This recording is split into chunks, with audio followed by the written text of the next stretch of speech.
serving big bear vibes every Friday night. Aeson's got his glitter bear on high and jaded shades, ready to read it to Phil.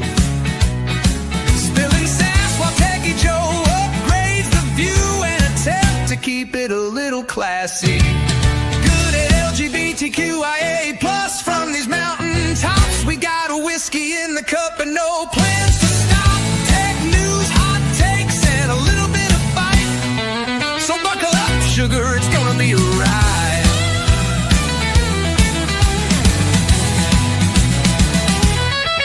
Well, the mountain bears, turn up the sound. If you ain't ready, better leave this town. We're big, bold, and breaking the mold.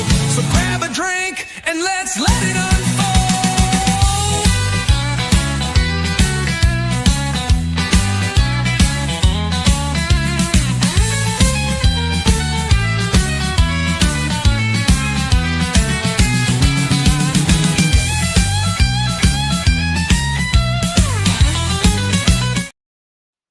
Good evening and welcome to Mounters. I'm Aeson Knight, and of course I'm sitting down with the techie with the most, the happy techie. How are you, Techy Joe? I'm doing well. How are you this evening? Doubly evil. I mean, you've had a birthday. Happy birthday. Aw, We made it to air instead of traveling back to the 1800s today, unlike Tuesday. What else is there that has gone on this week? Oh, the normal insanity called my life. yeah, like there's been a lot going There has. on. So of course today has been fun with it being Florida. Yes. Because no bank deposits, bank's not open, no. Yeah. Always fun way to start. Like, why do companies pull this stuff? I don't know. This is the And it makes no shittiest sense. thing you can do to people. Mm-hmm. Like, point blank, just do the double deposit on Thursday. Mm-hmm. Why can't we just, like, one day? Why can't, since the computer system operates without a human, allow it to naturally operate? Well, now there are some thoughts on that. Is with direct deposit that the sending bank, the sending company, the payment processor, the sending bank, and the receiving banks all end up with a level of responsibility. Mm-hmm. And it's like, why couldn't we just do this Thursday? Yeah. Because it actually could be an automatic process. The problem is there are concerns with it being an automatic process. Right. That, you could create some situations there where a rogue actor submits a bad payroll file, and before you could catch it, right, money's gone. Right. And it's a lot easier to go, that doesn't look right, and kick it back, right, and fix it and send it back through, right, than it is to be like, oopsie doodle. We sent you $15,000 instead of $1,500. Right. Can you return that? And they're like, spent, right, gone. So they would rather, err on the side of caution. I always found it just like, do it the day before. Yeah. Just do it the day before. Stop playing games with this. This is single-handedly. Right. And it blows up every time, every holiday. It blows up one way or another. Yeah. Well, and for those who do payroll and have to deal with payroll, and I'm sure that they are on the same side. It's like, yeah, I wish the company would let me. But like for companies that pull the stunt, right? It's like your employees have already waited 1-2 weeks, a month, to get paid. Like they already worked that time. It's already their money. They've already earned it. Just do it the day early. Yeah, and do the damn thing. Playing Like, games, push the playing damn button. Anyhow. just Yeah. send it on. Right. Anyway, that's the whole thing for me. I've never understood why any Right. company would play the game. Right. They do. They still do. Right. Yeah, it's insane. Right. So yeah. Yeah. But anyway, so happy 4th of July. Yes. Happy 4th of July. Happy Independence Day. Happy Removal of Hands and Other Objects Day. Your Yeah. insurance company will thank you to go see something somewhere else. Which, strangely, it seems like no one's doing it on the 4th. It was either the 3rd or the 5th. Yeah. Well, and it's so weird to actually have the Right. like, it doesn't happen every year. Right. But to have the 4th on a Friday is Mm-hmm. like, it seems like the no-brainer option would be Right. do your fireworks display on Friday night on the Yeah. 4th. Yeah. I mean, I get it when the 4th is on like a Tuesday. I Mhm. get it. You got to bounce that. Like, that Right. is not going to work for most people. Right. Bounce it around. Right. But when it actually occurs on the 4th, Yeah. and what got me was the place doing fireworks on the 3rd. Mm-hmm. And not because I'm like, oh, well, that's the 3rd, not the 4th. Like, Right. whatever. But that's Thursday. Mm-hmm. That's even less likely. Right. Like how much of a crowd reduction did you get out of that? Right.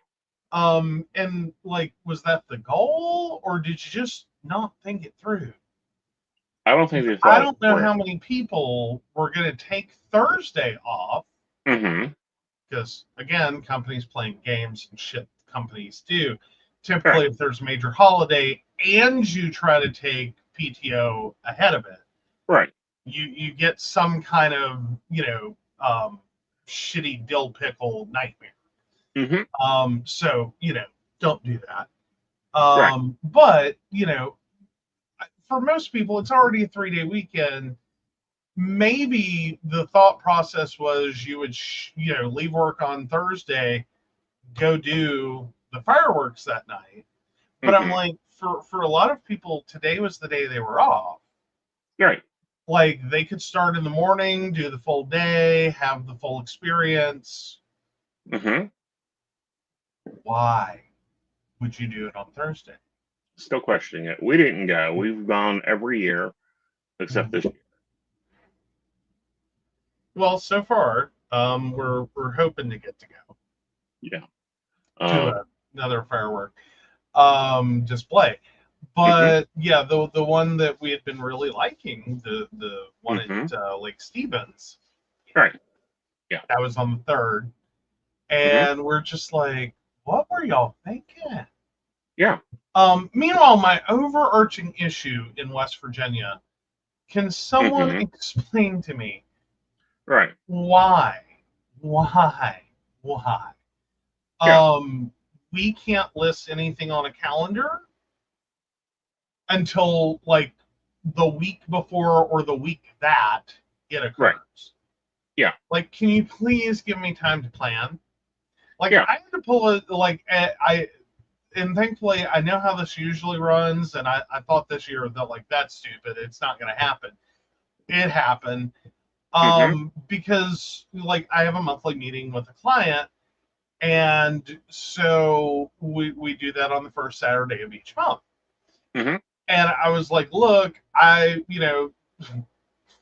basically we're having to schedule this a month out. And I'm like, look, I don't think it's going to happen. Did anyway. I don't think it's going to happen, but just in case, nowhere in the state has posted any other dates for the 4th. And Mm-hmm. when they're doing fireworks, what they're doing, what the deal is, can we move that a week? Right. Because I don't know what I'm going to be doing. Right. I don't think, again, it was that moment of like, I don't think. But Right. no, like, I'm getting really annoyed. Right. That, like, I understand if you can't necessarily have finalized shore plans until Mhm. like a month before. Right. But you can't tell me that for a fireworks display Right. that like you didn't know. Right. Like you were just totally clueless Right. until a week before that you were doing one and went. Exactly. Like I'm okay if you knock out 3 days for it. Yeah. You know what I mean? Like we're like this is our like intended date. Hmm. This is our rain delay date, Right. and this is our dear sweet Jesus. Right. Send in the FEMA trucks, but we'll do one more other day just in case. Right. Just bam, bam, bam. Cool. Mhm. Cool. I can plan around that. And that gives me something more to work with. Hmm. Why? I'm Like still questioning nowhere why. in the state. Nowhere in the state. Nowhere in the state has a freaking clue. It's like they do not post that everything is closed on Wednesday. Trying to find office hours on things is insane. Oh You yeah, gotta if you didn't know, all the state parks, all the things to do in West Virginia are closed on Wednesday. on Wednesday. They all take Wednesday off. Yep. Now, some of them do Tuesday and Wednesday. Some of them Right. do Wednesday and Thursday. Hmm. Some it's just Wednesday. But there is literally nothing open. Yeah. Hawks Nest State Park, there's no guided anything. Right. Not available. Right. We're closed on Wednesday. Nowhere do they post this. No, they don't. They'll post it Because in their information. Well, like the park is open. The Mhm. park is open. The gates to the park are open. But like the gift shop, the guided tours, the paddle boat rental, you name it, it's closed. Yep. Well, and then like I got a call Monday from the city of Oak Hill, and normally I'm like, what is this? Oh yeah, that was cute. Apparently, they did not know when they sent the bills out that they would be closed on the 3rd and the 4th of July. So everyone's bill that was due on the 3rd and 4th of July. You don't pay it by the 3rd or the 4th, you're going to get a holiday cutoff. The next You day. have to pay the past due balance Uh-huh. and a holiday reconnect. Right. Because you can't, because the way our sewer company works. Dash to be like, please pay your bill before the 3rd. Yeah. Or by the 3rd. By the 3rd. Because they couldn't send the reconnect order. And I'm like, and I was like, oh God, did we forget to pay these bills? No, they're having a panic moment because the due date and the fact that no one was going to be there to collect your payment or process your payment or run through the reconnection, or someone was going to have to get called in to work that, and they're like, oh no. Yeah, and I'm like, are you kidding me? So our bill wasn't on cutoff, but I had to pay it because it would put it onto auto cutoff, i.e. no one looks at the bill, and it would do an auto termination. Yep. Even though you would have potentially, like, if you made a payment on the 4th when it was due, it wouldn't have posted to the account until they came in on Monday.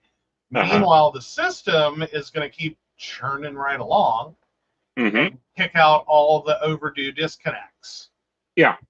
Right to West Virginia American Water. And then... Yeah, and by Monday, it would have already been cut off. Yeah. Really? So, yeah, we had to make a payment. Yeah. Make a phone call. And it's what small town sanitary boards, y'all be crazy. Right. Okay? I'm just saying, y'all be crazy. Right. Yeah, well, it's the sanitary board. We expected messy. Right. But I'm cheap. But really, seriously? Yeah. Like, not that we particularly have a fondness for ours on a good day. Right.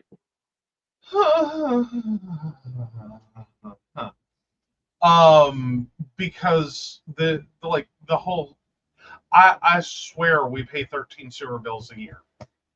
We pay You will 14. never convince me we are not paying 13 bills a year. Yeah. Because I swear to God, we get billed like every 25 days. Not on the 25th of each month or, something thereabouts. Yeah. I mean, we seem to get billed every 25 days. Right. Well, the water company issues its bill. It sends the report to the small town sewer company that apparently their billing is now automated. They bought into the company, and it takes the report, automates the bill, sends the bill out, and if it isn't paid on its due date, it auto sends a notice to the water company to terminate the water. Well, the water company updated to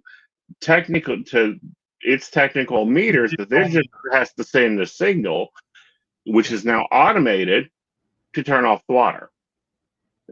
So great. No one's involved in this process. We still have to pay all the fees like they were. Mm-hmm. You know what I mean? Like, but if there's not if this is a fully digital process, and this is the same thing that gets me with like overdraft for banks and why we had like a whole thing about that. And I mean in the news about banks and overdraft fees and the Consumer Financial Protection Bureau and all that. Mm-hmm. If it's an entirely digital process, there is not a physical human involved. Right. Why are you still charging fees for this shit? Because you can't. The fee is actually the reversal fee. Like the automated system's wonderful from the water company. The small town city, however, does not have the opposite. Yeah, they don't have an automated system to go paid bill. Yeah. Bill paid. Bill paid. So someone has to manually feed through bill paid. Mm-hmm. Right. But for the rest of it, I mean, come on. You like, what is this? A minute of someone's time at the sewer office. Mm-hmm. Bill paid. Bill paid. Bill paid. Bill paid. Right. It's insane. Because I know they have barcodes. The bills have barcodes. Mm-hmm. Like, it's not like you got to sit there and key the account number in. Like, you've got to be able to do at least one a minute. Right. 60 customers an hour. You're going to tell me you need a disconnect, a reconnect, a holiday fee. Like, you need all that? Mm-hmm. Yeah. Like, seriously. Okay. Yeah. These are some of the insanity things that go on with small town municipalities. Yeah, I mean, if we were talking about like $1, $2, $5, yeah, okay, that's cool. 50, 100, 75, like what? It's $150. Digital meter. Mm-hmm. What? I get some of it is supposed to be a dissuasive penalty. Right. But really, in 2025. Again, you're not physically sending someone out to do jack shit. Yeah. Now, what I'm worried about is their Christmas. Like this, like I'm almost tempted to prepay December. I can almost estimate the 32% we pay on store, and prepay December because I know I will be talking with her again, and hopefully her ear is charged. Yeah. Like something will go on. I was more surprised though with the trash service today. That was wild. Company runs. They take off Christmas. They take off New Year's. I know, but I was like, I totally expected it. They'll pick it up Monday. They'll something. Right. Okay, that's fine. I get it. Happy 4th. Enjoy. Yep. Yeah. But no, they were running. I was like, dang. Right. Like, right. Not rock. Right. But yeah, anyhow. Yeah. Anyhow. All right, so let's dive into some news. What you got? All right, so Eco News brings us the sky will go dark. NASA warns of astronomical event not seen in 12,000 years. So that came out today. It's not just scientists who get excited when they see an astronomical event coming from the sky. In fact, we are all impacted when something different is about to happen. This is because we were talking about phenomena that defy logic, bring crowds together, and even make the world pause for a few minutes. However, what is coming this time will surpass any recent event recorded in human memory because it only happens once every 12,000 years. So before the details, you should prepare yourself as much as possible for this astronomical event because the last time it happened was 12,000 years ago, between 4000 BC and 8000 AD. But yeah, NASA has revealed it will happen again on July 16th, 2186, crossing part of the South American continent. It will be possible to see at a maximum intensity, mainly in Colombia, Venezuela, and Guyana. So yeah, it will begin over the Pacific Ocean, advance through Panama, and enter the north of South America. There in Colombia specifically, the shadow of the phenomenon will pass over regions such as Chaco, Antigua, and Bolivar, and cities such as Buenaventura. But what astronomical phenomenon is this? It is a total solar eclipse, and not just any eclipse, but the longest total solar eclipse ever predicted in human history. According to NASA experts, it'll set a new historical record lasting 7 minutes and 29 seconds, surpassing any other recorded in the past 12,000 years. All right. Yeah. So, here we go. So even though that's an impressive event and historic, we'll all be dead. Like if you make it to 20, if you're watching right now in 2025 and you make it to 186 to see this, enjoy. Yeah. We'll see. Yeah, we'll see the September 21 astrological eclipse in New Zealand, parts of Australia, and the August 12, 2026 eclipse crossing Greenland, Iceland, and Spain. Yes. Now, why are we talking about this now? We're talking about this now because we're moving into a part of our solar system's transformation that we haven't seen for almost 12,000 years. We have astrologers' news coming out, and it's like, oh, by the way, this and this is going on. And it's interesting as hell watching these charts transform. Well, and it is a very, very nifty thing to actually be able to model that. Yeah. That far out. It would be interesting. I hope in the future to see how close the 2025 prediction for 7 minutes and 29 seconds actually matches up in 2186 for the actual event duration. Right. So yeah, no, I think that's super cool. So go NASA. Very awesome. It is. It will be fun. We also have Uranus moving after 9 years in Taurus. So that will be nice finally. All right. So what's next on our plea deal? Oh, well, exactly that. Idaho college killings.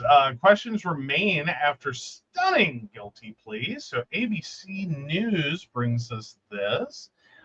So Brian Kolbiger has been behind bars for nearly 1,000 days. All the while, his lawyers had repeatedly insisted he was innocent. Now that the criminology student accused of killing 4 Idaho college students has instead pleaded guilty in a dramatic turn of events.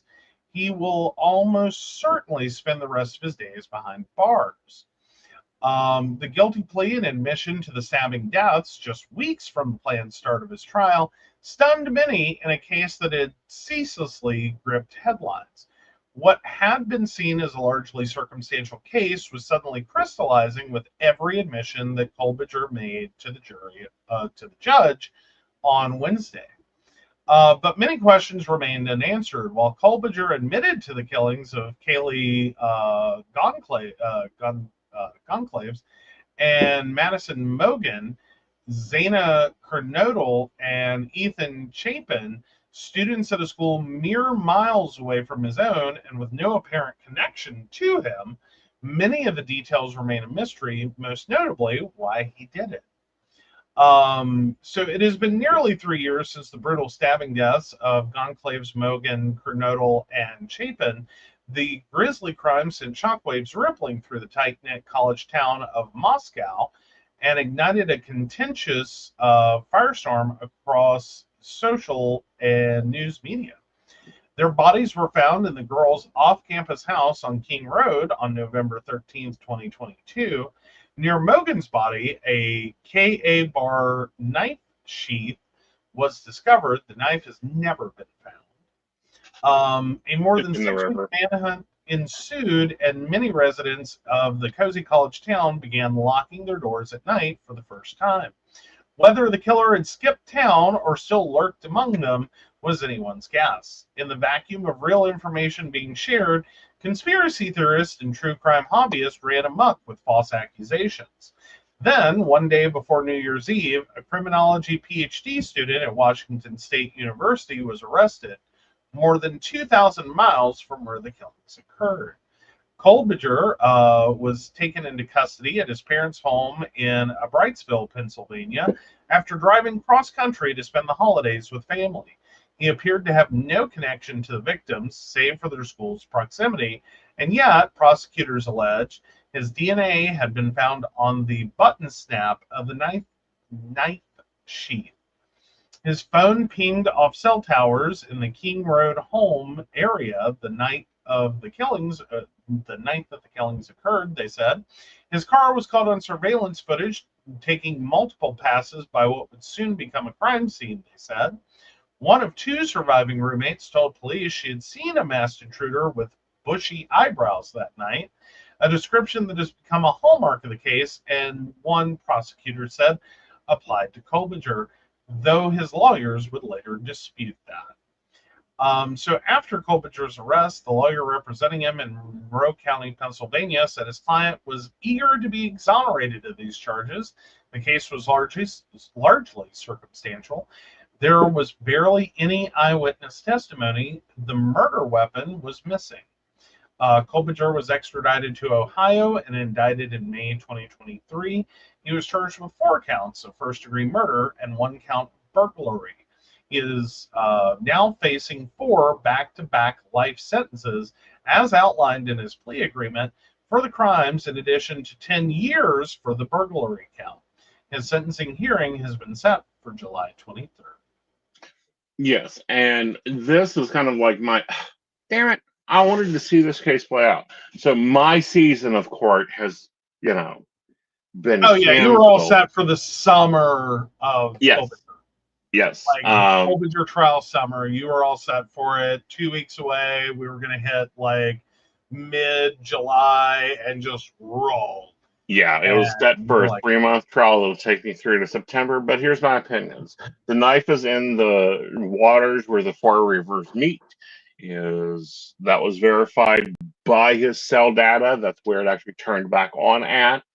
I don't think they'll ever find it because it's in the water. They're not going to go diving down in this water that is Niagara Falls level water. I think that he done it for a paper, like his cornerstone or whatever, for his criminal justice, to give a reflection of the killer's mind. And I don't think there's any connection. It was just a house. Oh, interesting. So yeah, that's kind of a Yeah. Yeah, I've heard there's been some interviews with one of his criminology professors, Uh-huh. and that there was just this kind of like shock and awe for them at the you can't be serious. Hmm. Like this cannot be your suspect. This cannot. Right. Like so I think it's definitely someone that this doesn't seem to generally fit. Right. Despite what was done, but I like I wonder if part of it was the idea of like getting away with it Hmm. and then using it as, but how do you use that without being like everything I'm gonna write? Hmm. Well, it's about having the experience, because I think he was having a problem understanding the mindset of a criminal. Okay, I mean, interesting enough, but it's still though. I like how much would you have gained from it? Well, I don't think Like he would have you gained would crap have from the it. physical criminology in Right. terms of performing the criminal act, Hmm. but do you? Like you Right. really don't necessarily have the motive. Like your motive's all wrong. Your motive is to understand, Right. versus an actual like Right. insert your killing methodology or Right. killing reason. Right. Not that there's good reasons. I'm just Right. saying like crime of passion, crime of opportunity, crime of whatever. Right. The most you're getting out of that is, so to speak, a crime of opportunity. Hmm. But a premeditated one at that, Right. like I think it like clearly this was a wrong choice. We all get Right. that. If this is the motivation. Right. But it's like that doesn't even make sense Right. because it's kind of this moment of like, dude, what were you thinking? Right. Like, just what? Yeah. Like, It how doesn't did make you sense. get from being a criminology student to having whatever issue you had Right. to committing a murder or thinking that was going to fix it? Hmm. Like, what? Like, I don't get it. Right. I and I'm more concerned. How did you get this idea? Like, please tell me this was an independent idea that you had Oh yeah. weirdly on your own. That you just went, yeah, that seems like yeah, that'll work. Um, Right. And because what's weird is he bought the knife before he even, and I do mean even, went to college. And if it wasn't for that knife, they would not have the knife sheet, not even the knife, the sheet of the knife, they would not have found him. Like that is the only thing linking him evidentially, and that's just because of genetic DNA. And then and then they, located it to the father, and by the father, they were able to determine it was him. I mean, I still just like I don't really follow this one because I don't Right, think even though it was premeditated, like it just seems like a really broken thought process. right, You know what I mean? Like I may not agree with most people choosing murder in a right. situation like we had with oh the lawyer that killed his wife and Madoff. son. Yeah, Yeah, Murdoch. Murdoch. Yeah, Yeah, the I like dude, like that was stupid. What right, were you thinking? Like right. you really thought you had enough experience that you were going to get away with murder. Okay, cool, whatever. That was Yeah. stupid. But at least, like, you know what I mean? I can kind Hmm. of go, okay, I follow that. Right, It's a dumb idea, right, but I can still follow it. Like, you panicked, you had this grandiose sense that right. you were going to be the one to get away with murder. But I'm sitting with this one, and it's just like, no, seriously, what were you thinking? Because Right. I like none of this. Like even if it's like, okay, this is why we're going to do this. Oh, cool, Renee. And hey, Blue. Yeah. But no, I just don't follow the bouncy ball here of how you get to a PhD in criminology Mm-hmm. and like you what? Mm-hmm. Like you clearly had to sit through enough classes to go that like no one gets away with murder. Very, very, very rare. Right. Does But anyone get away with murder to start with? And then like at the point in which you're gonna go commit a murder for experience, right. Well, see, here's I the would thing with hope this. that the thought would hit your mind that like maybe Mhm. I just need to stop. Well, and if you're hearing bangs, we're sorry. Our neighbors apparently think it's time to reenact the Civil War. Um, but the hardest crimes to solve are random killings. People that have Yeah, no contact with anyone else. Literally, if they did not have if he had covered his tracks by remembering to sheath his knife and take it with him, the sheath with him, they wouldn't have solved this. There would have been nothing to solve with. right. Um, Well, but then it also begs the question is, other than this kind of like serial killer, I kill because I want to kill, mhm, typically your no connection murder mhm, has no reason to occur. right, I mean, typically there's some kind of weirdo, like loose thought process on mhm, the killer's mind, right, but ultimately the vast majority of mhm, murder crime it is someone close. right, It's not a random event. It's not a random mhm, thing. Sort of like the father and son sniper killers in mhm, DC like 20, 30 years ago. mhm, Like they had a reason right, that really only made sense to them, and still created this like right, it's so random. It right, makes no sense to anyone. Like, there's nothing connecting the victims. There's right, no reason the victims are getting killed other than you're in DC and someone's killing people at random in right, DC. Um, but again, there was so to speak, a connection. right, But it was really only understood by them. right.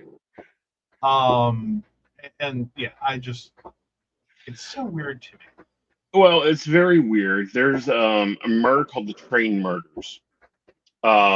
And all they know is it was a hobo that hopped on trains, and this is back in the 40s. And he killed someone here, and he killed someone there, and he raped and killed them. The only thing is the dynamics. All murders occurred by train tracks. All of them were older females. There was nothing else connecting him. They never solved that, have not ever been able to solve it. And I'm like, okay, looking at it, if we do not do genealogical DNA swab and collection and then verification with a trash pickup, which that was going to be a very interesting legal debate on where the trash cans were. Because did you know if your trash cans are by your house, it is still in your possession and they can't take the trash? Well, yeah, because once it's on the curb, Actually, they had to get it from the trash company. It had to be transferred to the trash company.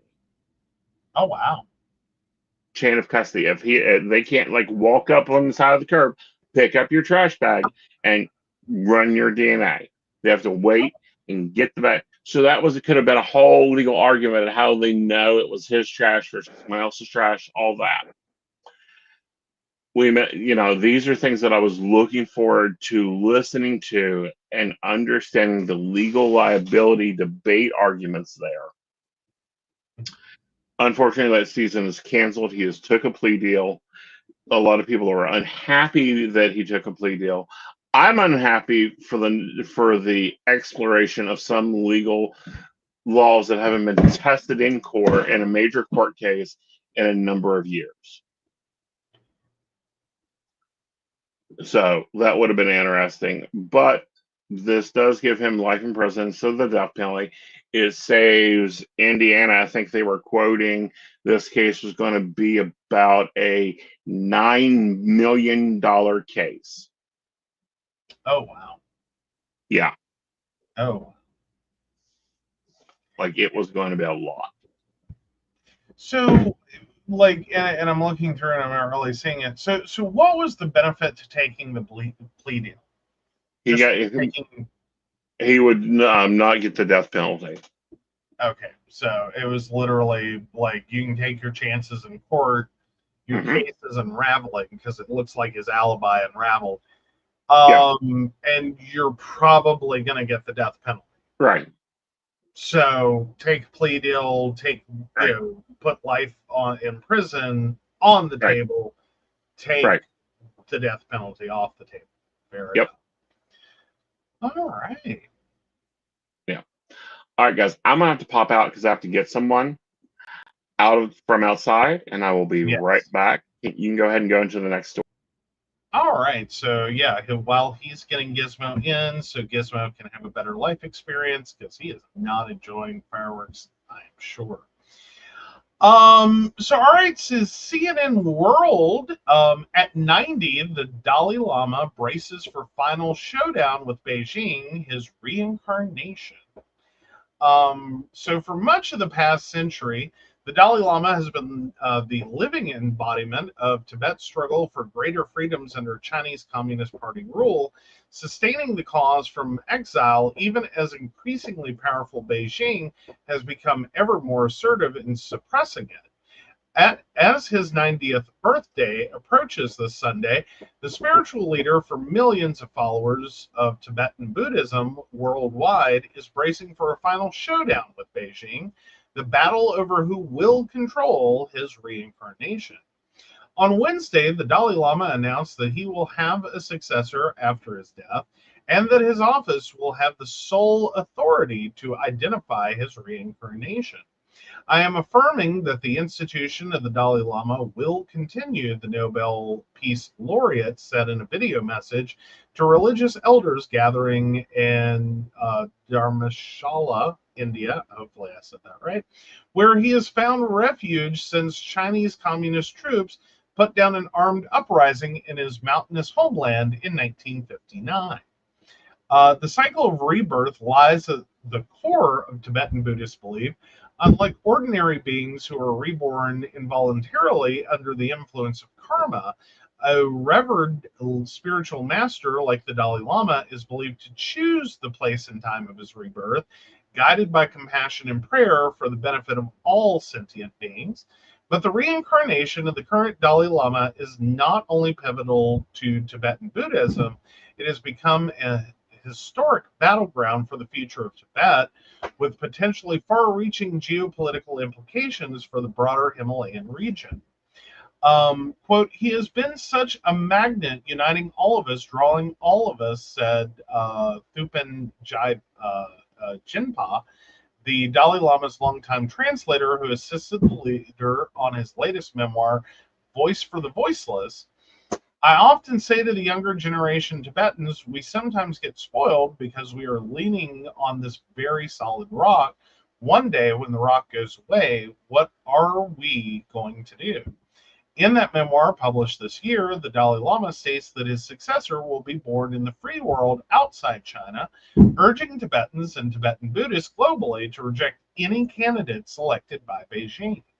But China's ruling Communist Party insists it alone holds the authority to approve the next Dalai Lama, as well as all reincarnations of living Buddhas or high-ranking lamas in Tibetan Buddhism. At the heart of this clash is the ambition of an officially atheist authoritarian state to dominate a centuries-old spiritual tradition and to control the hearts and minds of a people determined to preserve their unique identity. Beijing brands the current Dalai Lama as a dangerous separatist and blames him for instigating Tibetan protests, unrest, and self-immolations against Communist Party rule. The Dalai Lama has rejected those accusations, insisting that he seeks genuine autonomy for Tibet, not full independence, a nonviolent middle way approach that has earned him international support and a Nobel Peace Prize. To his Tibetan followers, the self-described simple Buddhist monk is more than a spiritual leader or former temporal ruler of their homeland. He stands as a larger-than-life symbol of their very existence as a people, defined by a distinct language, culture, religion, and way of life that critics say Beijing is trying to erase. But the Dalai Lama's death could also pose a new dilemma for the Communist Party. Some younger Tibetans in exile view his middle way approach as overtly conciliatory toward Beijing. In the absence of a unifying figure to guide the exile movement and temper its more radical factions, demands for full Tibetan independence could gather momentum. So the 14th Dalai Lama, Tenzin Gyatso, was only 15 when communist troops, having won the Chinese Civil War, marched into Tibet in 1950 to bring the remote Himalayan plateau under the control of the newly founded People's Republic. The Communist Party claims it liberated Tibet from feudal serfdom and reclaimed a region it says has been part of China for centuries. But many Tibetans resented what they saw as the brutal invasion and occupation by a foreign army. The resistance culminated in an armed uprising with calls for Tibetan independence in March 1959, sparked by fears that Chinese authorities were planning to abduct the Dalai Lama. As tensions mounted and the People's Liberation Army fired munitions near the Dalai Lama's palace, the young leader escaped the capital, Lhasa, under cover of night. The Chinese army ultimately crushed the rebellion, killing tens of thousands of Tibetans, according to exile groups, though the exact number remains disputed. So, yeah. All right. So I think. Oh, sorry. I'm sitting here talking and you're not hearing me. Not a word. I'm Yeah. sitting here like you're mouthing something. I hope it's. I think this will be interesting. I think we have a number of years because, the Dalai Lama is still in very fine health. At 90, with his practices, he's been very well maintained. But it's interesting to think of a new Dalai Lama, one of the three pillars of our current globe. We've replaced the Queen with King Charles, not the same level of power or respect there. Although he really should be fucking collecting some of his overdue mortgages. Hello, King Charles. Could you get on that? Foreclose on something? Yeah, really. But no, it does bring up the very valid point, though, of the Dalai Lama is turning 90. Yes. And I think the world wishes him a very, very, very long life. But at 90, you kind of have to start planning for succession. More than likely, 10 years is not guaranteed. Right. It is starting to move into highly unlikely that he will turn 100, let alone much over that.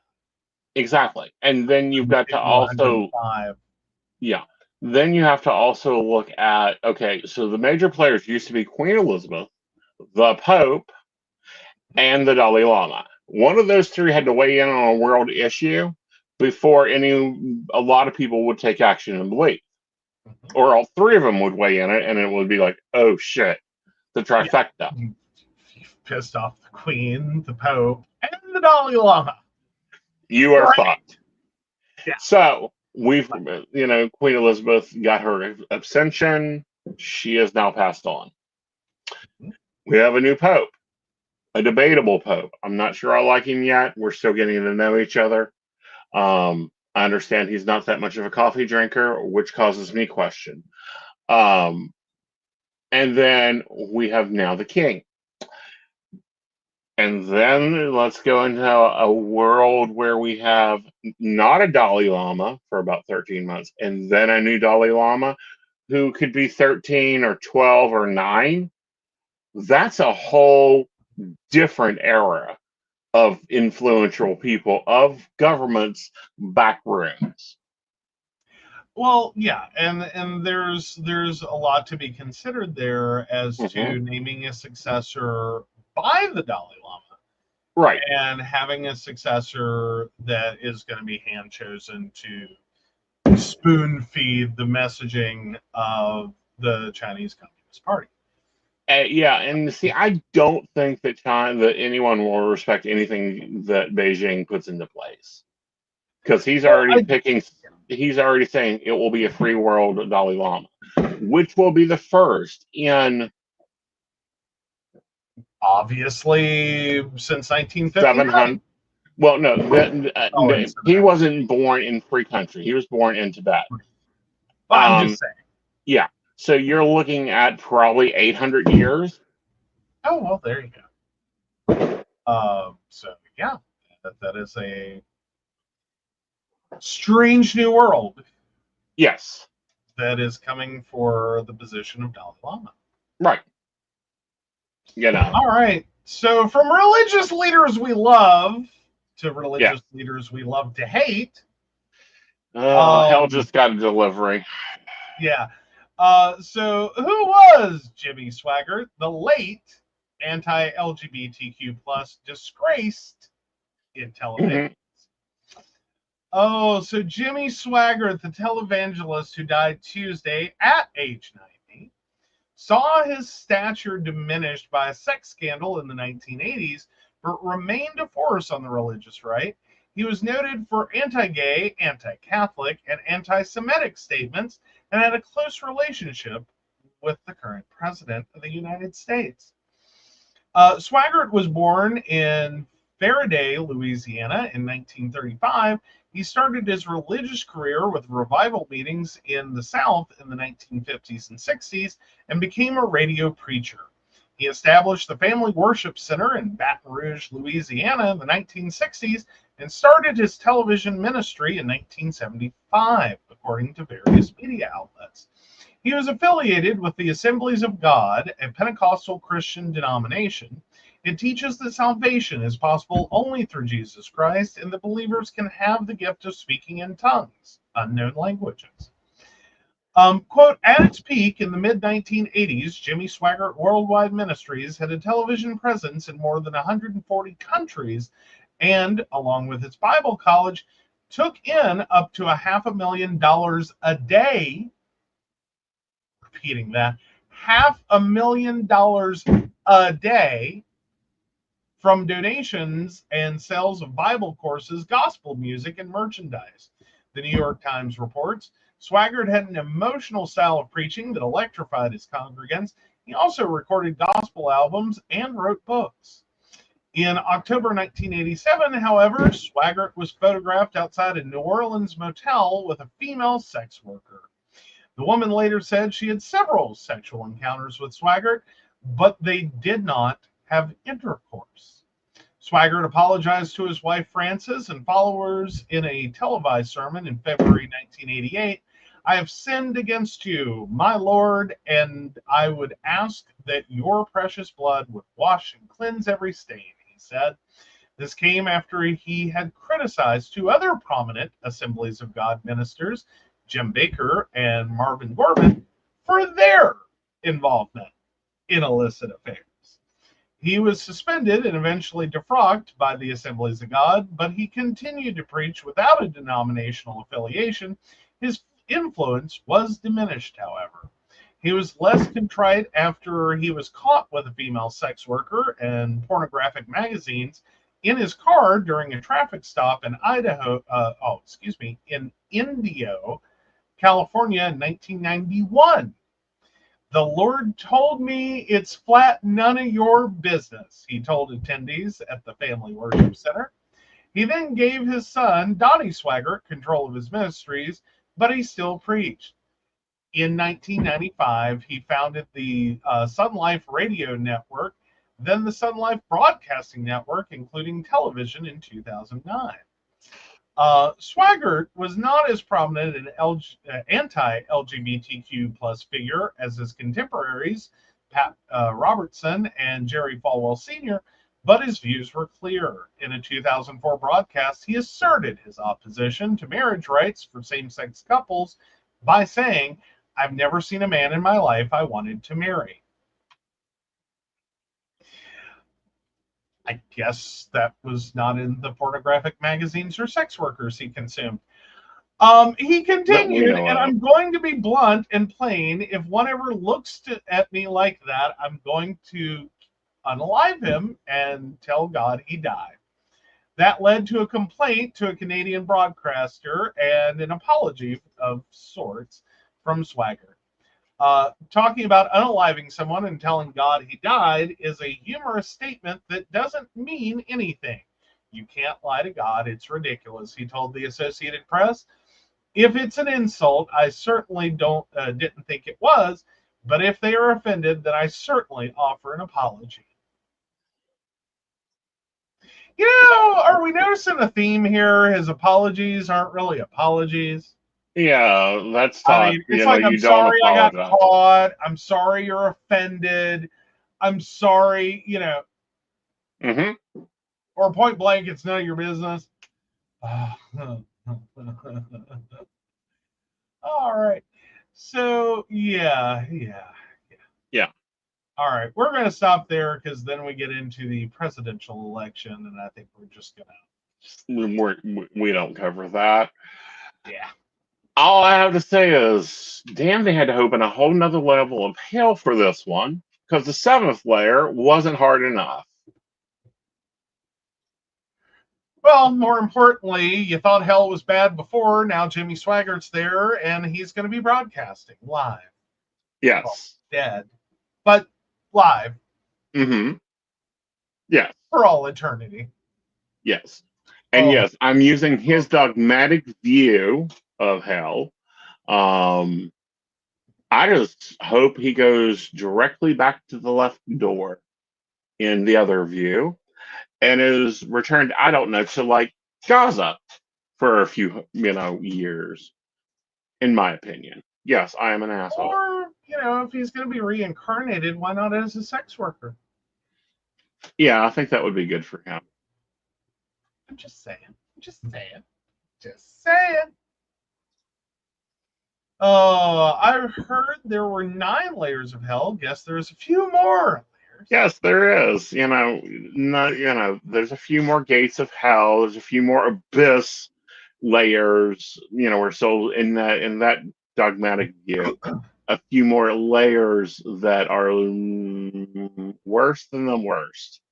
Okay, now are you saying this in terms of Swaggart himself, his specific church, the Assemblies of God, the Pentecostal branch of the theology that has gone with the assembly? Well, throughout the Assemblies of God / Pentecostalism / Church of God / there's 9 another layers cousin. Hell wasn't bad enough. We need to slap a few more in there. Right, because then you have the layer of the dragon, aka Satan, that is chained in. He is supposedly a layer below that. There's another layer talked about in, I believe it is the story of Job or the day of Pentecost, one of the two. Yeah. Coincidentally, is this also a religion that believes fondly in Jello molds and layered Jello? Yes. Okay. Just curious. Most likely, probably invented that torturous tuna Jello. Oh, well, there we have it. Right. Oh, now I'm going to have to look up what the actual name of it is. Dang it. Okay. There's a branch of the Pentecostal movement. Sponsored by Jello? And it's actually out of West Virginia. It's in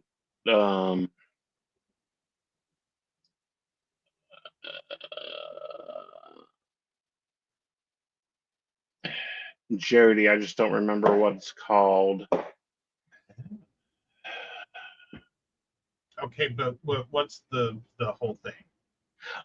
They believe in taking the full. See, Pentecostals in general take the full chapter of Acts as a beliefment of faith, and use it, and to the extreme. So you're constantly having to prove that you're faithful. Yeah, you know. So you have to like it's basically like playing chicken with God. It's playing chicken with your own soul. Well, yeah. So you're constantly tempting fate, and you know, throw down the gauntlet like a frat boy that just Right. did a kickstand, and then that proves that you are, you know, pious and devout. Right. Uh-huh. For those that wonder, that is the faith. I'll just call them the Axe Pentecostals. They're the snake handling. They will drink poison. They will, granted, they have prophesying in their doctoring. Acts 13. So I was thinking that was just Church of God, not Assemblies of God. No, Or is that the whole offshoot? That's the whole offshoot. Like, they were disavowed, and their worshipers often die. The last pastor of the church in Jody just died like 2 years ago from a rattlesnake bite. I guess his faith wasn't strong enough. I mean, that's what their religion says. Yeah. I mean, we're not trying to be facetious on that one. It Right. is literally what your religious tenets are. Yeah. Is that if you die, you Right. were wrong. Yeah. Like, it is what it is. Like, it's not trying to be a jerk about it. It's like, well, that's sort of what you said. Yeah. Spoken to the prophet last Joe. words here, hold my snake. Yeah. That was wrong. Oh, I see why I'm in the wrong book of the Bible. So not Acts. No, it's Acts, but it's not new. New World Interpretation.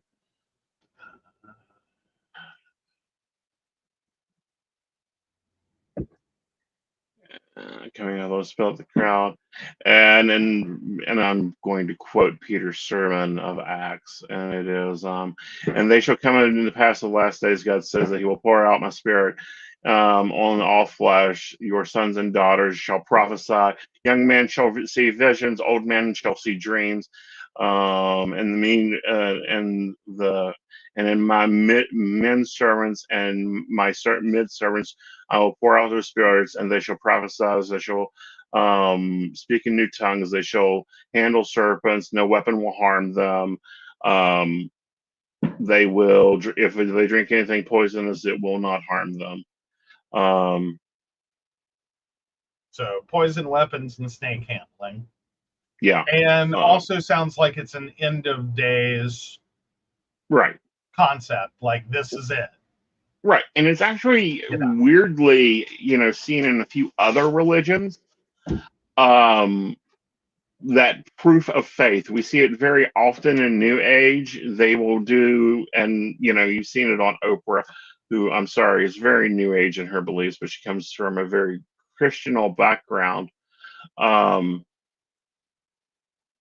Walking on fire, walking across hot coals, a proof of self-faith. Mm-hmm.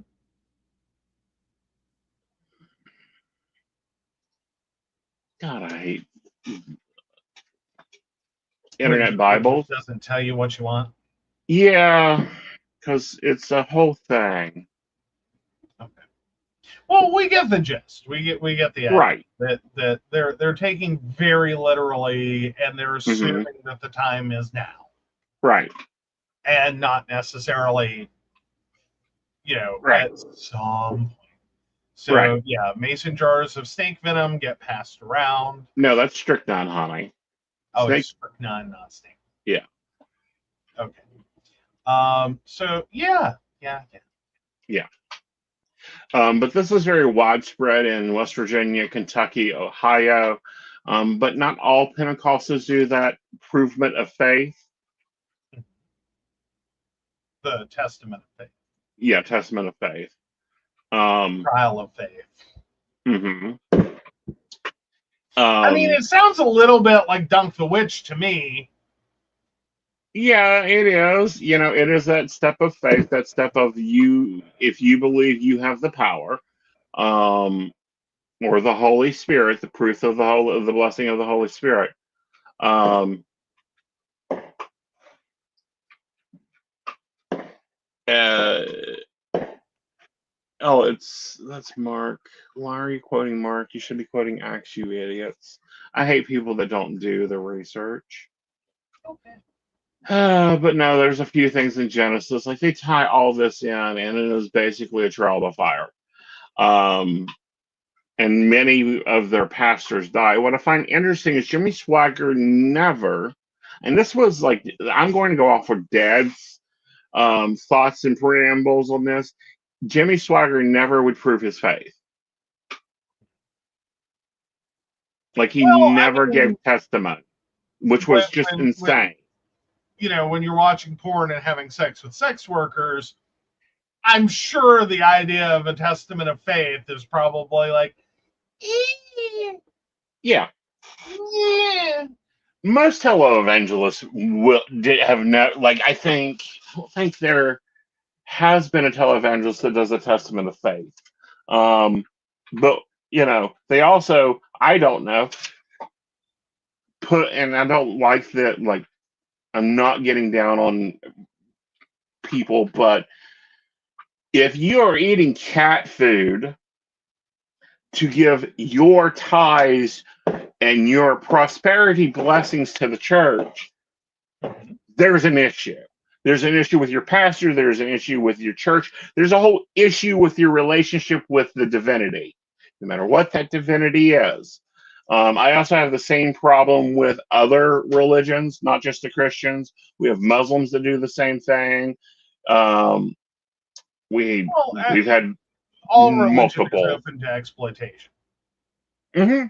Like any bad leader, which Mm-hmm. commonly see this happen with Right. televangelists, Mm-hmm. is that any bad leader can manipulate, scripture or whatever your holy text is, Right. to push for more money and make it a thing that you're going to receive this if you do this. Meanwhile, the end result is often a lot of people spending a lot of time donating a lot of resources and suffering. Yeah. Like that's it. That's their whole thing. And then what we often see come into that is either no, they didn't, because they clearly didn't, give everything. Right. Because if they had like it's a very convoluted defense system. That clearly they didn't, because if they had then they would have been rewarded. So obviously they're lying.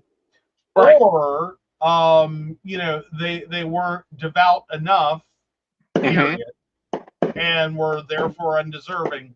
Or the last one, the final one, is, well, they'll be rewarded in their next life, in the hereafter. Right. And it's like, great, I hope they send a postcard to let us know. Right. And see, there's a lot of people that, will go, oh my God, this Wiccan priest is, going so in on, no, I'm going in on the fucking work from the own perspective. The number of times I've gotten called out to the hospitals, called out to the prison in Beaver, at 2 and 3 in the morning to visit with someone because they can't reach their clergy of pastorism, or they Yeah, won't come until next Thursday, and Yeah. that person won't make it. Like, oopsie doodles, I don't have time for this, so, try not to die till Thursday when I can make it. Yeah. That's not the deal. That's really not the clergy deal. Right. I understand it's a big commitment, and there's a lot to ask of someone to, like, drop and run, Right. drop and run. I think if you get a plane out of it, you should be able to do this very easily. Mhm. Now in your more general day-to-day, like, you're not Jimmy Swaggart, you're No. not Pat Robertson. I understand that that's a life challenge. It's a major life challenge that is Right. really going to cramp your style. Right. Well, but it's the deal. Right. It's the deal. And I have some great respect with some of the pastors and priests in this area. I know Father Moore has crossed over. He was the Catholic priest, and me and him tag team in my younger, high priesthood. A lot of things. And I've seen him leave Mass and go straight to the prison, leave Mass and go straight to the hospital. There's a few old time preachers that I have great respect for. The rest of them, I don't know which God they're talking to, because they ain't talking to any of mine, and they're sure the heck not talking to the old Christian ones. That's when I get annoyed. I get like Jimmy Swaggart, that false prophet in Revelations. Pay attention. I will say one of the oddball things about being a hospital volunteer is you do get very familiar with local ministers and congregations even. Yes.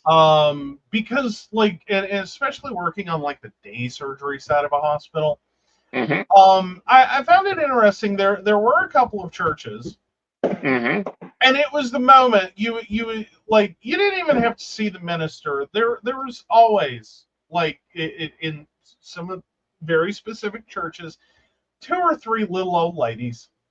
They're little old ladies. That will show up for every day surgery, for every, like, you name it, they'll be there. They're always there. Yep. And so it was like your pre-warning that, it's gonna be one of those. I will say, like, I will always appreciate, after working in a hospital day surgery, anyone that shows up to be with someone during a day surgery procedure or any surgical procedure. I do. I have full appreciation for that. It is a lot to ask. Yeah. 1 person, 20 people, whatever. I will say, however, there were some that the reason it was it's gonna be one of those. Y'all, I understand you're feeling the spirit.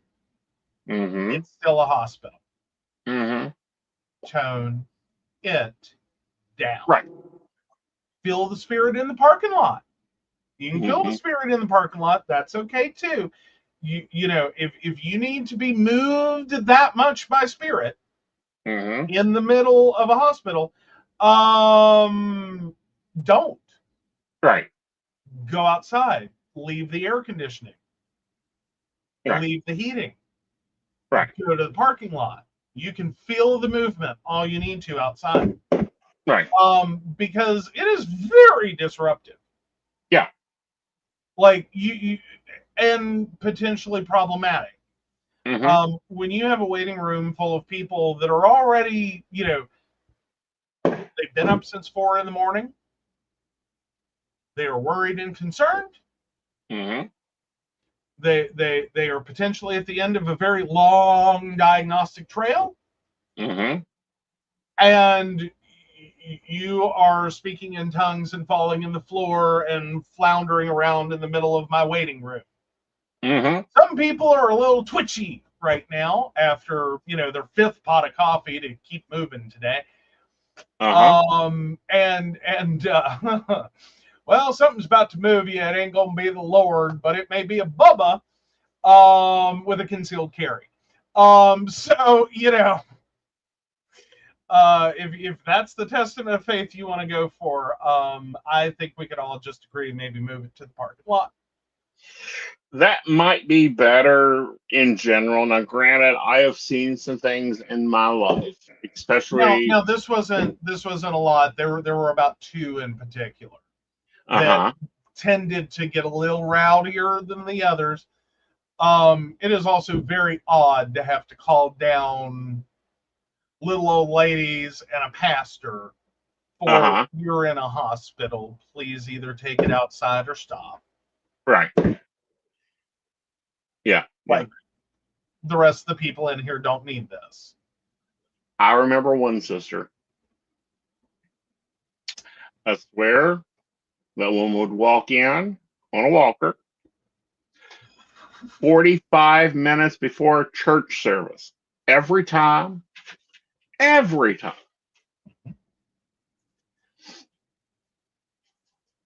Her heels were gorgeous. Her outfits were impeccable. Her hair hadn't moved out of that bun since 1950.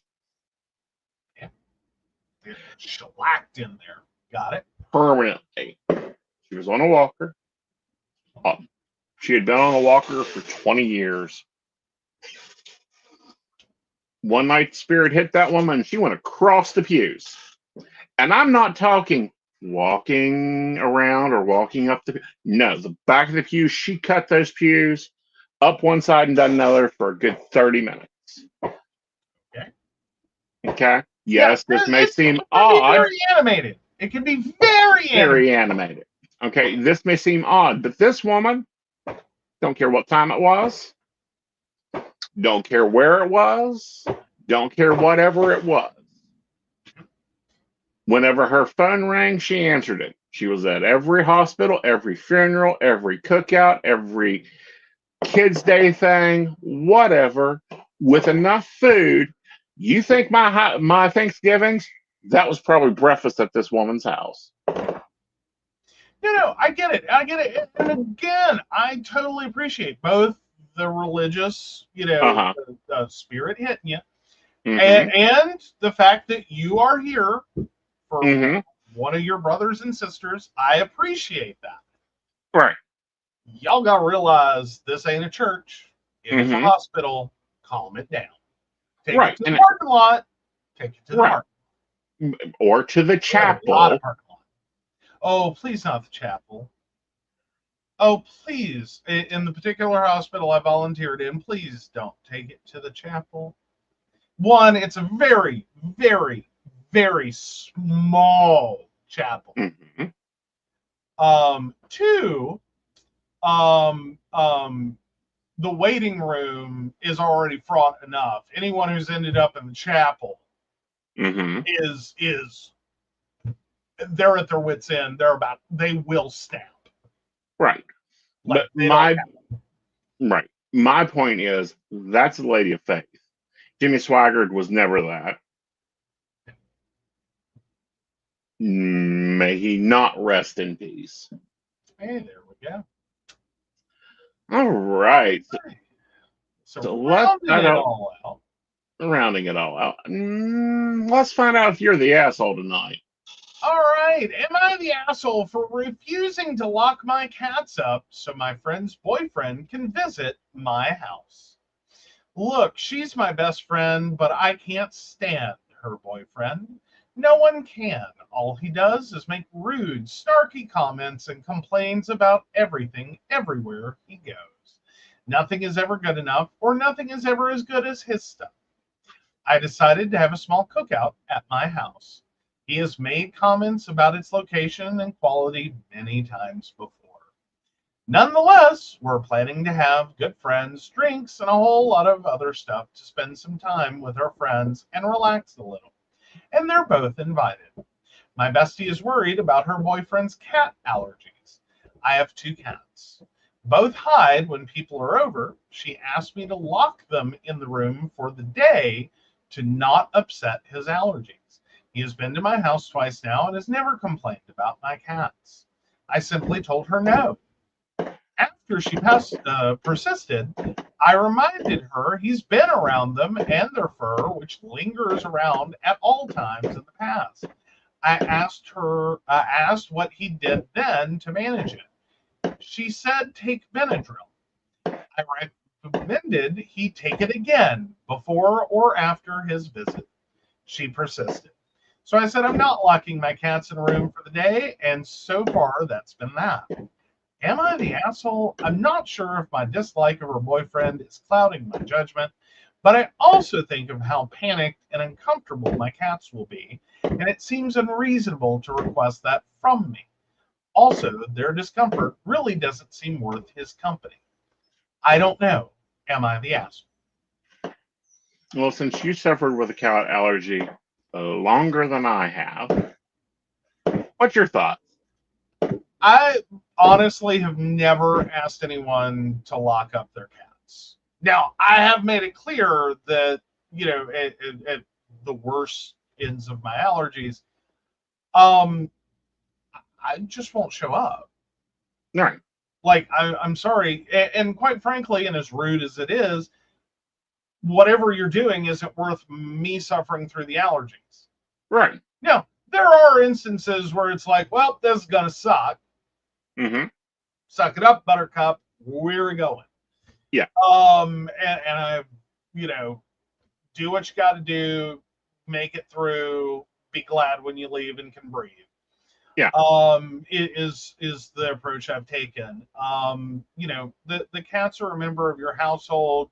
For most people, their pets are basically family members. Mm-hmm.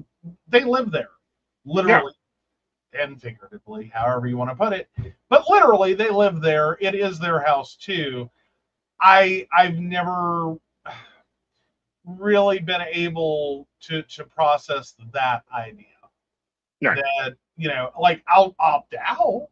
I think Mm-hmm. that's fair on my part. Like, look, I have cat allergy. I'm sorry. Mm-hmm. Would love to spend time with you. Right. But maybe somewhere else. Right. But maybe at a restaurant, but Right. maybe in the yard, but maybe, Right.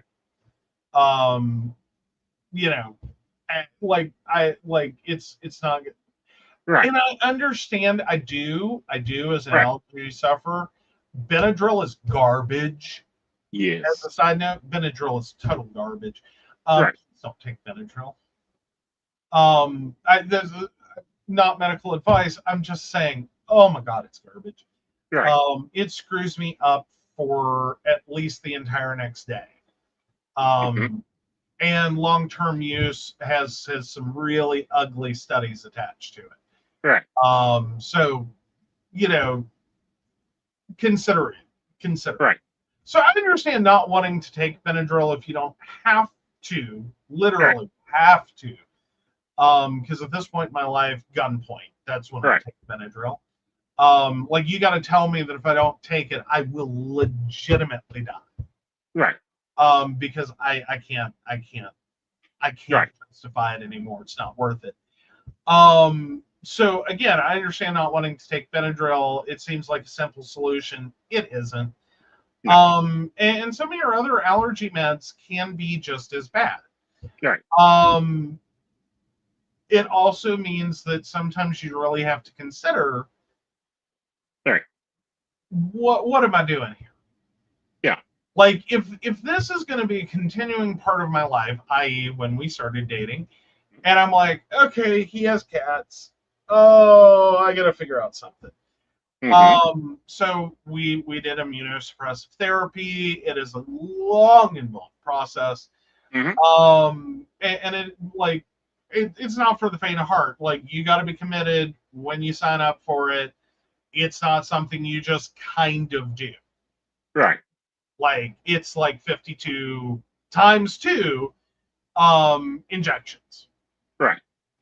And you get to miss like 3 of them. Right. And you cannot miss 2 in a row. They have to start all over. The whole process gets shifted. Right. It's a lot. Yeah. So I understand that not everyone can be like, yeah, that's what I should do. But it also means that like you got to reconsider, like, why are you going? Right. You know, these are not your friends. Right. You can stay home for a night. She can go. Yeah. You know what I mean? Just like skip a night, skip all the nights. Sounds like Yeah. everyone would be happier if you did. But Mhm. what are you doing? Why are you subjecting yourself? Because even with the Benadryl, even if you take the Benadryl, even if you ever look at side effects, it doesn't really work all that. No. Like it works. It doesn't knock everything out.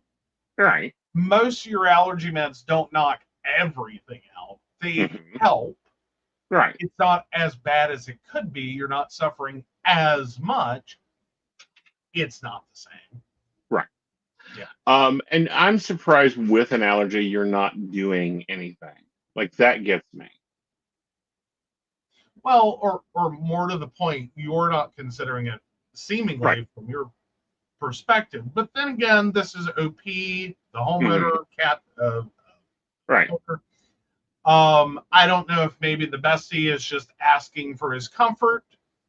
And, you know, this isn't from him. This isn't a request by him. This is just her trying to head off the problem before they get there. Right. You know, for me, it's not the asshole, you know, Not the answer.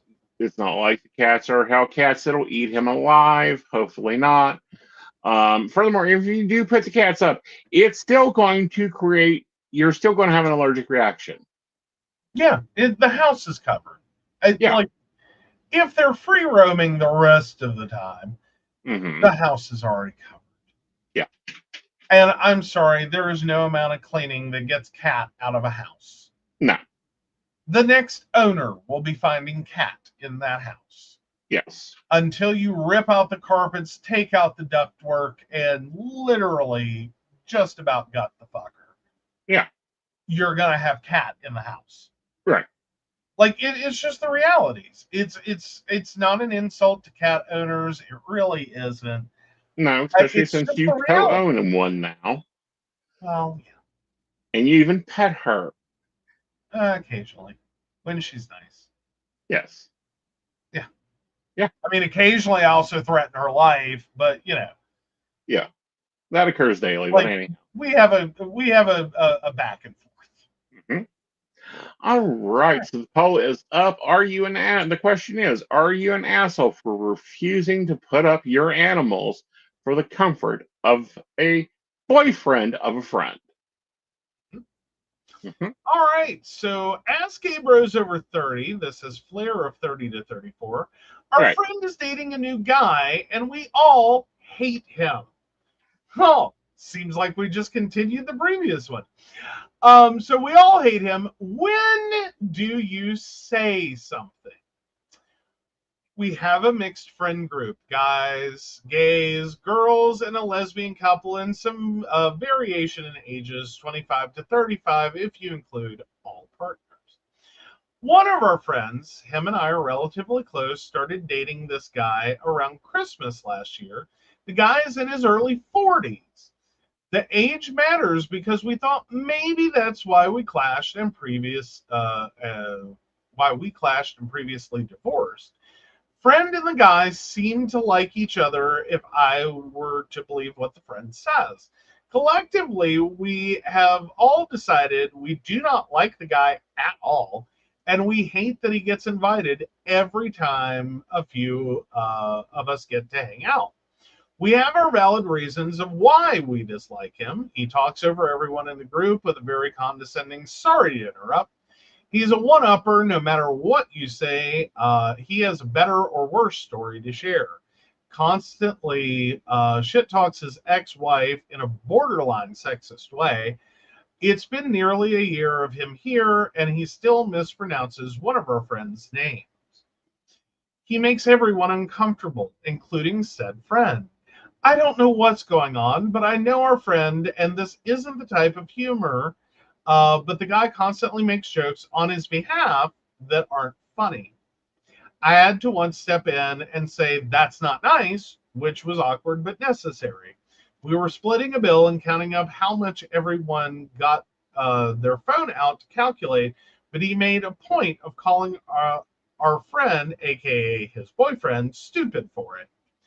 There's also a 10-year age gap between them, and I could not tell you what they have in common.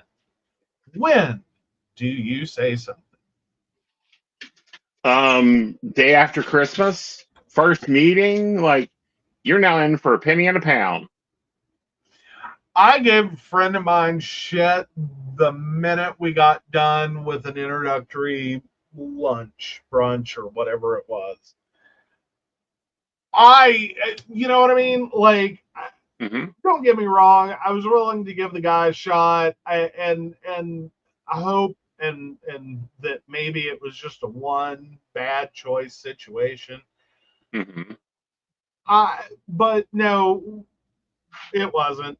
And I mean, if he chooses, it's like I told my friend then, one very specific friend that comes to mind, was that, like, you are free to keep dating him. Please don't make me spend time with him. Right. Like, that's all I ask is, like, I cannot possibly.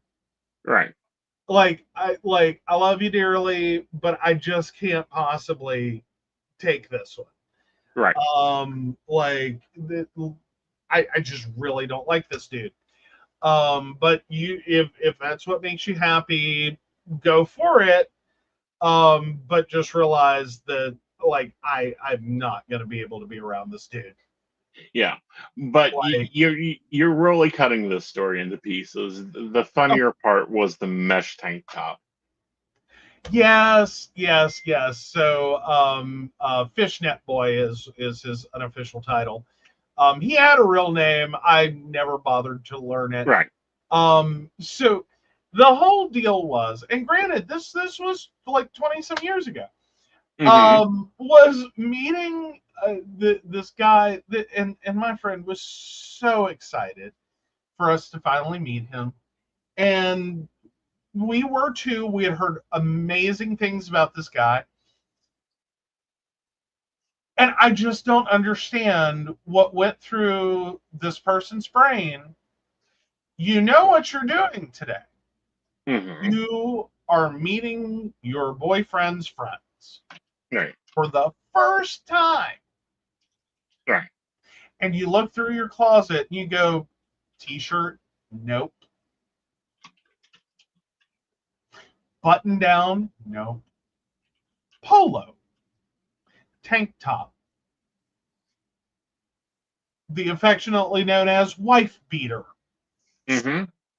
All of these you went straight past and you went club wear. That's what I should wear. I should wear a fishnet shirt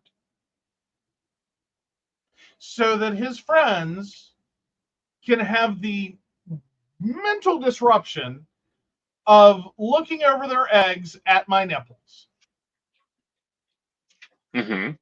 Because this was large gauge fishnet.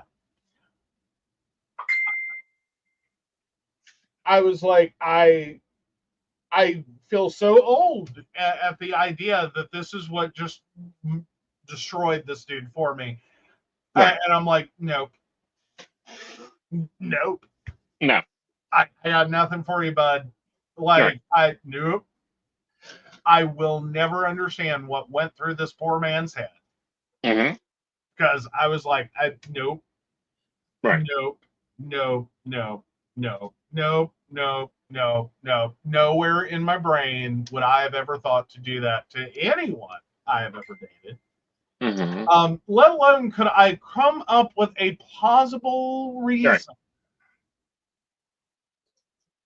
that, like, you know what I mean? Like, unaware is one thing. Like, if it were tacky in general, I would have been fine. You know what I mean? Like if it were lime green and had like dicks all over it, okay, that was an inappropriate choice. Right. But okay, you're fully covered. Like, prayer for judgment, fishnet. No, where in the world has anyone ever looked through their closet and gone, I'm going to go out to brunch with my boy, and meet my boyfriend's friends for the first time. I shall wear a large gauge fishnet. Yeah. No one has literally ever done this. Oh, maybe I should put something on under it, like wear a tank top. Mm-hmm. Did not cross his head at all. Or even put a shirt over it. That's not unawareness. This almost seems diabolically intentional. Right. Like it is the ultimate middle finger of your opinions do not matter. Mm-hmm. And how long did this relationship last? 3 days? I don't think it lasted very long after that. My friend was a little upset at what I said. And my whole rationale was really, when it came down to it, was I cannot believe that he disrespected you like that. Mm-hmm. He knew how important this was to you. Mm-hmm.